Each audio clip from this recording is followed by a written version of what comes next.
আজকে আজকে যে পরিস্থিতি হয়েছে ক্যাম্পাসে, অ্যাটলিস্ট আপনারা যদি কেউ দেখতেন, বিশ্বাস করেন আপনারা সারা জীবনের জন্য এই ছাত্রলীগ জিনিসটাকে যে কি পরিমাণ ঘৃণা করতেন বা ভয় পাইতেন আপনারা জানেন না।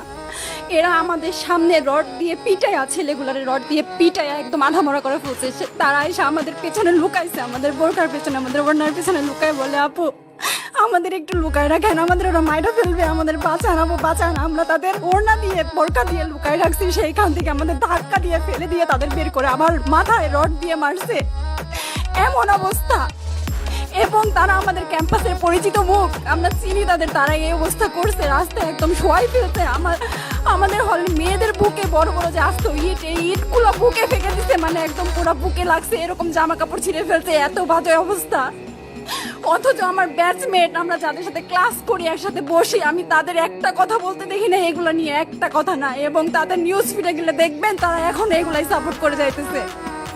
কিচ্ছু বলার নাই। আমি কেমনে যাই এই মানুষগুলোর সাথে এত বছর ক্লাস করছি, বা আমি আরো 6টা মাস কিভাবে ক্লাস করবো আমি জানি না, আমি সত্যিই জানি না। তুমি বিশাল আকাশের নক্ষত্রের মাঝে আলো দাও